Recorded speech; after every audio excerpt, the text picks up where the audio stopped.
Another round of applause, please. And please join me in welcoming the film's director, Molly Stewart, and producer, Amital Ben Abba.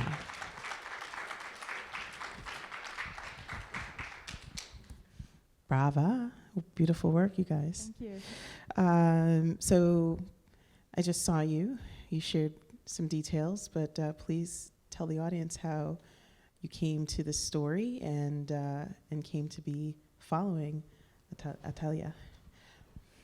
Well, Amitai came to the story by being born into this family. I met Amitai in college in Vermont about 9 years ago, and got to know, we were in some student activist groups together, and got to know Atalia over the years. When I first met her, she really wanted to be a combat soldier and was going the route that most Israeli high schoolers end up going. And then years later, when Amitai called me and said, you know, she's having a very monumental shift in perspective, we decided to make the film.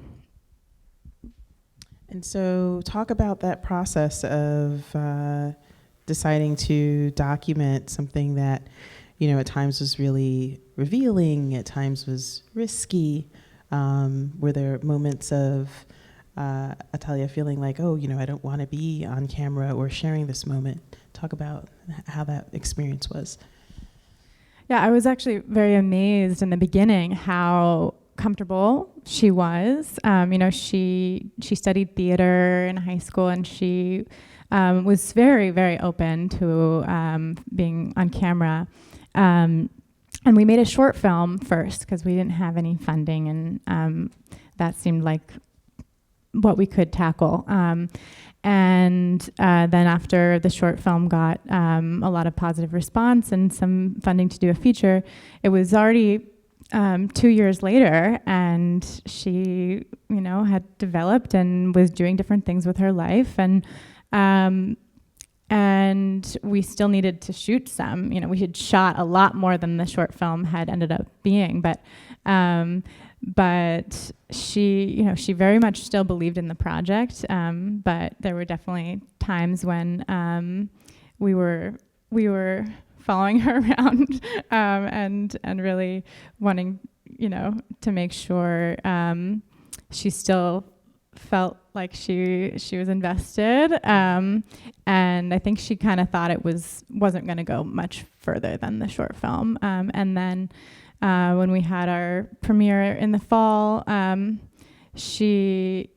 think she got to see that this story is going to have a lot more visibility, and got to be an incredible spokesperson for it, and has the film has not yet shown in Israel, but it will continue to, her role in it will continue to grow once that happens. Do you have anything to add to that? Yeah, so about the risky part, I think we didn't see it as particularly risky starting to film because we came into the film from the activist world. Like we had a story, and the risk that we were facing was not anything in comparison to the risk that Palestinian filmmakers, journalists, Palestinian activists, any Palestinians face on a day-to-day basis, facing the Israeli occupation and apartheid system.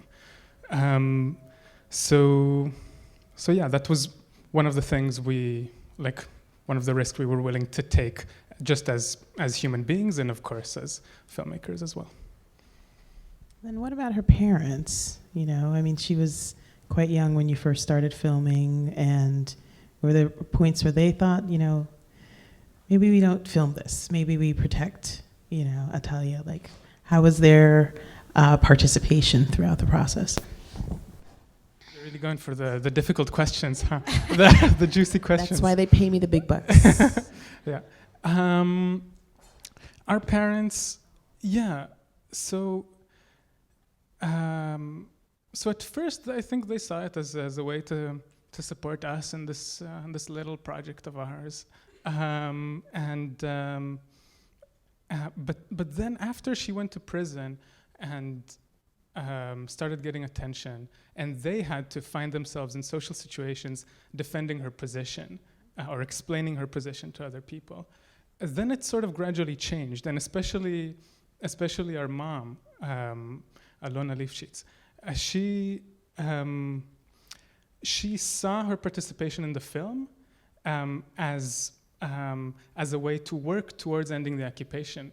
It was a way, like she sort of shifted her position over the course of Atalia's imprisonment and shooting the film, and still to this day, she went to represent the film with Mali and Atalia and Dusama at IDFA in Amsterdam in our international premiere, and saw that trip as well as. So I think you kind of see that on screen a little bit, right? That scene where she's talking about how much Atalia taught her, like what she learned from watching her daughter, which I thought was quite profound.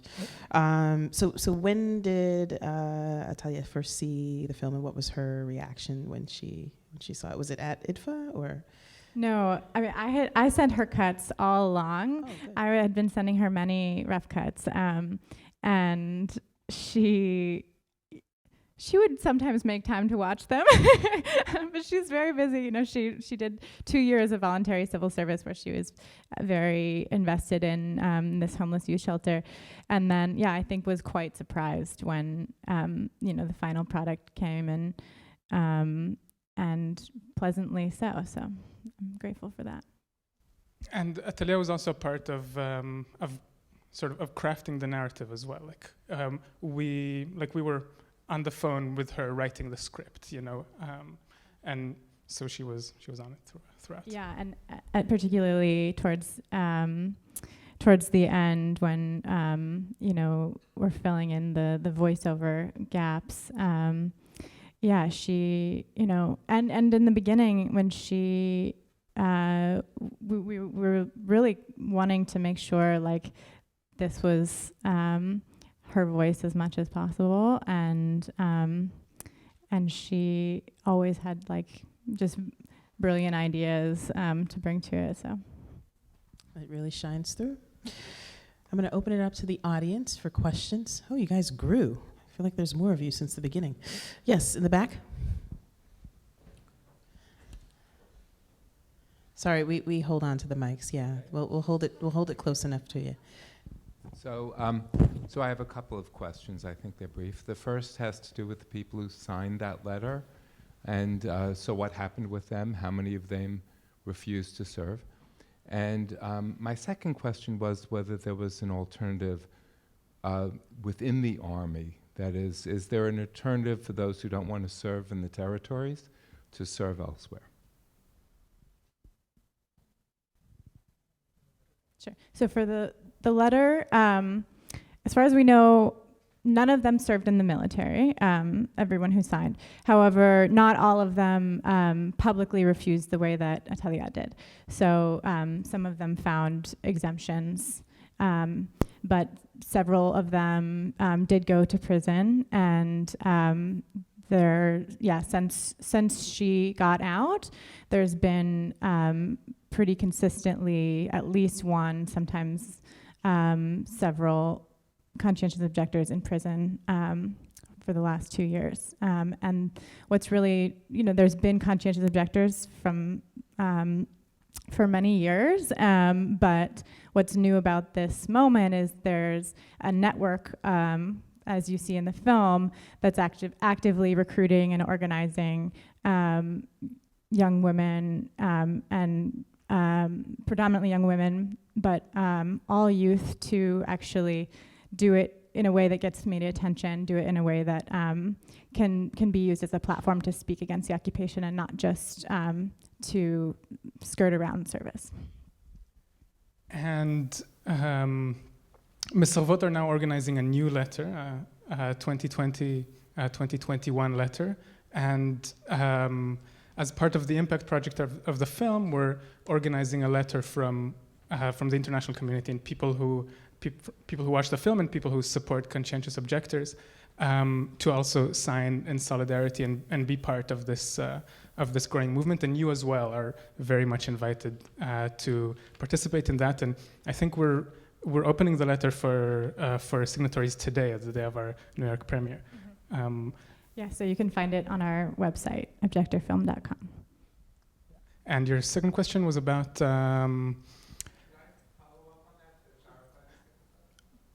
Sure. Quickly, because there are probably other questions. So my observation is, my question is if the message is to get it out, so to speak. To whom does it get out? In other words, if I ask the people in the room, how many of you was your opinion on the matter changed tonight? I don't know that we would say that many of our opinions have changed tonight. So it seems to me that maybe if you are in the military, that's a time you serve. So that's a time when. I did not. Oh, I'm sorry for assuming that. But I imagine that many of the people, they get to interact with many other Israelis and maybe change the opinion, maybe actually change the opinions of those with whom they don't agree. So I was wondering if one could serve in the military outside of the territories and have the conversations that apparently she had, some of those conversations in the prison, and have the conversations with fellow soldiers. Right. So, I understand your question. Atalia and other refuseniks are offered to serve outside of the occupied territories regularly. They're offered positions as soldier teachers. So, and this is something you see when you grow up in Israel. So soldiers coming to your classroom, and instead of Arabic class, you're gonna learn about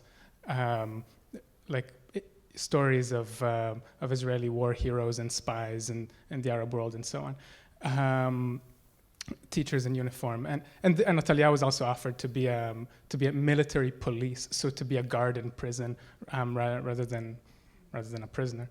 And their position on it is that you're still part of the same system of violence, and you still support it, albeit with a human face. So you're still making it stronger and more resilient in a way, and they want to dismantle those systems of oppression.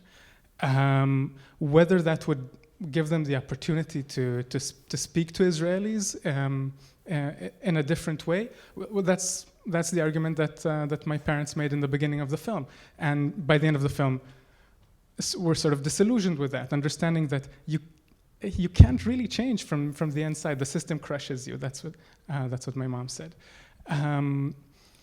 So it's a complicated question, but what Atalia saw in particular was the opportunity to speak to Israelis in prison and to organize in prison with Israelis who don't think like her, and to be able to stand behind her actions 100%. We have time for a couple more questions. Yes. I was just wondering, what do you want to show the film in Israel? What will be some of the obstacles or opportunities for you? And the other second question is, when you object like that in Israel, will objectniks, or whatever you call them, sorry, I don't remember the name, be able to have a life in the country, like getting your Social Security, getting a regular job? You know, how does one go through their life after that decision? So as for the first one, we very much want to show the film in Israel. We're waiting right now to find out about a festival premiere there to start. And then we want to do community screenings. We did show the short film there and got some of the most meaningful feedback that we've gotten, which was from Israeli soldiers who'd recently gotten released from their service, who said, you know, if we had seen this before, we would have reconsidered, which is what we would like to see more of. And also, we do anticipate facing backlash, because a recent film, which I recommend, called Advocate, was the subject of a lot of controversy after screening in Israel. So that may be to come. However, so yes, we do want to show it in Israel, and yet we think of Americans very much as a target audience because our, I'm an American filmmaker, and I feel very complicit in everything that's going on, given that this government is supporting, and Israel would not be able to break international law and carry out so many human rights abuses without the support of the U.S. So we want to spread this internationally in Israel and the U.S. primarily. The second question, do you want to respond? Remind me your second question. When you refuse the army, what are the implications later in your life? Will she be able to get jobs or have what your version of social services are, or how does that? Yes, they will be able to get jobs. Atalia right now is studying at the Hebrew University of Jerusalem, sociology, anthropology, and philosophy. And she worked in a center with homeless youth. The implications are less legal as much as they are interpersonal. And if this film does make a splash as much as we hope that it makes in Israel, then needing to face the consequence of a society that is becoming ever more extreme, unfortunately, in this kind of populistic, violent way that you saw in the last scene of the film at the protest. Yes, in the blue. So, I heard your mom say, and she was my favorite character. She was saying, like, it's really easy to live in Israel. Can you bring the mic to her, please? Thank you. Yeah, so your mom said it's really easy to live in Israel and not realize that there's an occupation. And it sounds like it's really ingrained in the education system to glorify the military. So for Atalia, like, it didn't seem like she went to Palestine until after the film started. But where as like a young Israeli would you start to see the violence that the military does, since it's not really so evident, I guess? Or I don't know. It sounds like everyone is pushing the narrative in the opposite direction. So where do you, as a young person, see otherwise? So the question is, where do you see the violence outside of? Could you just reframe it quickly for me? I think. So if everybody is saying that like there is no occupation and this is all normal and there's no violence, how do young Israelis get exposed to the violence that is there? Right. So they're not really. There are very powerful systems that hide it from them. So Atalia had to, I took her to Hebron when she was 15 to see how apartheid works on a day-to-day basis. When you're led to tours in East Jerusalem with your school, you're told to stick to your group, and you have armed guards protecting you, and you don't really see people being frisked. It's different it's different if you're growing in a settlement, or if you're growing up right on the border, where we grew up in Musrara, and you can walk alone, as Atalia does too, in the film and beforehand, and sort of see with your eyes, like the inescapable violence of people being frisked. But on a broader scale, as our mom said, it's easy to live and sort of miss it. Yeah, I would agree with that, and she did talk a lot about how living on the border of West Jerusalem and East Jerusalem influenced her, and also, when we were filming her, in those scenes where you see her watching people being stopped and frisked, people came up to us and were like, "Are you filming propaganda?" Because those Israelis do know that this is that watching this can incite feelings and can incite a realization of injustice. So I think it's not that that no Israelis see see occupation. It's just that there's a strong forces that make it possible for people, particularly distant from the settlements, from the border, to close their eyes to it. All right, we have to wrap it up, but I have good news for you. There is a reception taking place on the other side of the floor in Sulzberger Hall. You're all invited. There's drinks, there's food. Our filmmakers will be there. So please come join us and ask your questions there. Please give another round of applause to Molly and Atiana.